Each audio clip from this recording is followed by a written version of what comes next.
উত্তর পূর্বাঞ্চলে যে বিজনেস সামিট হয়েছিল তাতে সেখানে প্রধানমন্ত্রীর উপস্থিতিতে 8টি রাজ্যের জন্য 30,000 কোটি টাকা বরাদ্দ হয়। এর মধ্যে 15,000 কোটি টাকাই দেওয়া হয় ত্রিপুরাকে।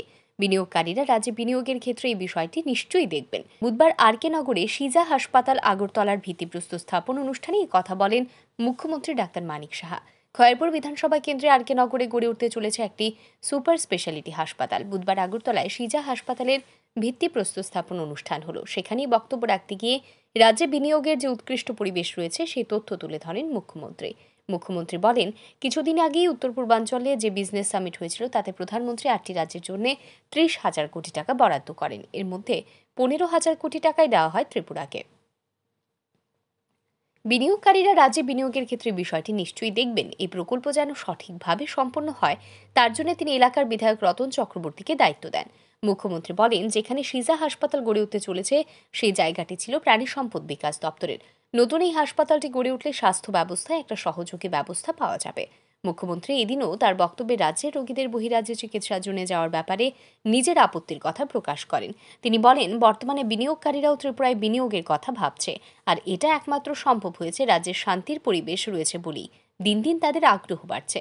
মুখ্যমন্ত্রী বলেন, এর ফলে বিনিয়োগকারীদের যেমন নাম হবে তেমনি তাদের লাভও হবে।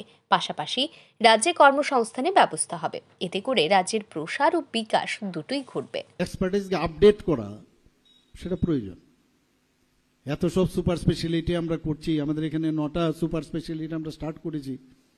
আপনারা দেখেছেন প্রায় 250 কোটি টাকা খরচ করে আমরা একটা নতুন একটা হসপিটাল বলা যায় জীবিতে করেছি। কিন্তু তারপরেও যখন মানুষ আসে যে এই সার্জারির জন্য সুপার স্পেশালিস্টই বলেছেন এখানে তো এটা সম্ভব হবে না, বাইরে যেতে হবে। আমি বললাম তাহলে সুপার স্পেশালিস্ট থেকে আমার লাভটা কি? ফোন করুন ওনাকে, জিজ্ঞেস করে বলি যে তাহলে সুপার স্পেশালিটির উপর আর কি আছে, আর কোনো আমি তো জানি না আর কি লাগবে। তো সবসময় একটা মানে অদ্ভুত লাগে যে আমাদের ত্রিপুরার মানুষ কোথায় কোথায় কেন বাইরে যাবে। এর মধ্যে দেখেছেন আমরা যে কাজের কারণে মানুষ কিন্তু সব খবর রাখে। যে গত লাস্ট যে ইনভেস্টার সামিটে আমি যখন দিল্লিতে গেলাম, মাননীয় প্রধানমন্ত্রীজির সেখানে ওনার উপস্থিতি ছিল।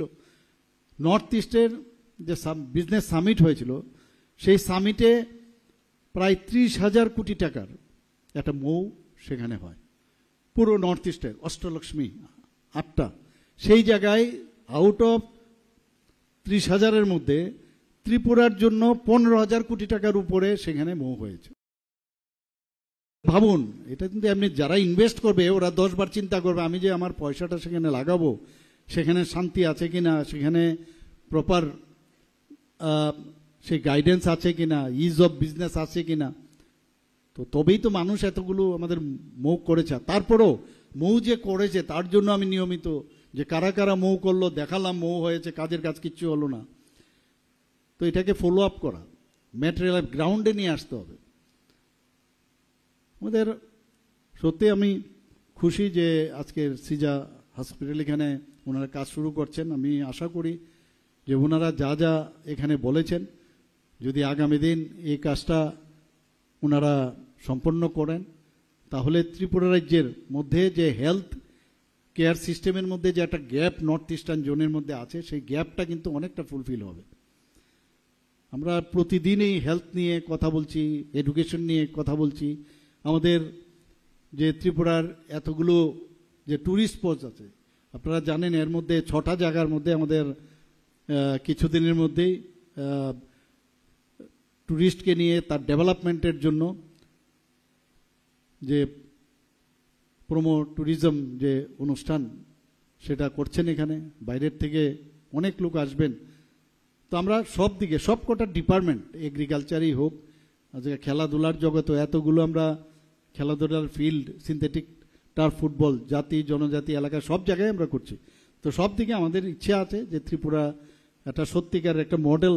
যদিও ছোট রাজ্য, আমাদের আর্থিক যে ক্ষমতা অত্যন্ত মানে কনস্ট্রেইন, তার মধ্যেও কিন্তু ট্রান্সপারেন্সির মাধ্যমে আমরা চেষ্টা করছি। এবং আমি আশা করি যে আজকের যে অনুষ্ঠান সেই অনুষ্ঠানে আপনারা নিশ্চয়ই বুঝতে পেরেছেন। আমি একটা কথা বলবো, এখানে কনসার্ন উনি যে যাতে এই প্রজেক্ট সাকসেসফুল হয়, কোনো জায়গার মধ্যে যাতে এই সিজা হাসপাতালে কোনো সমস্যা না হয়। আমি এখানে মাননীয় বিধায়ক, অত্যন্ত জনপ্রিয় বিধায়ক এবং আমাদের সবাই আমাদের আদরণীয় দাদা, ওনাকে আমি বলবো নিশ্চয়ই আপনিও দেখবেন, আপনারা এই যে সিজা হসপিটালের যারা আছেন ওনারাও আপনাদের সাথে কথা বলবে, কোনো সমস্যা হলে যাতে হেল্প করবেন। এদিনের এই অনুষ্ঠানে অন্যান্যদের মধ্যে উপস্থিত ছিলেন বিধায়ক রতন চক্রবর্তী, স্বাস্থ্য সচিব কিরণ গিত্তে, সিজা হাসপাতালের এমডি সহ অন্যান্যরা। 900 কোটি টাকা ব্যয়ে এই হাসপাতাল নির্মাণ করা হবে। সিজা প্রথমে ছিল একটি ক্লিনিক, সেই থেকে আজ এই জায়গায়। ইচ্ছা শক্তি থাকলে সবই হয়। মুখ্যমন্ত্রী এইভাবেই সিজা কর্তৃপক্ষের প্রশংসা করেন। মুখ্যমন্ত্রী এদিন পুরো প্রকল্পটির স্থান ঘুরে দেখেন, কথা বলেন সিজা হাসপাতালের সংশ্লিষ্ট আধিকারিকদের সঙ্গে। এদিনের এই অনুষ্ঠানে স্থানীয় এলাকাবাসীর উপস্থিতি ছিল লক্ষণীয়। এলাকায় নতুন একটি হাসপাতাল হতে চলায় খুশি স্থানীয় জনগণ। ব্যুরো রিপোর্ট, আর ই নিউজ।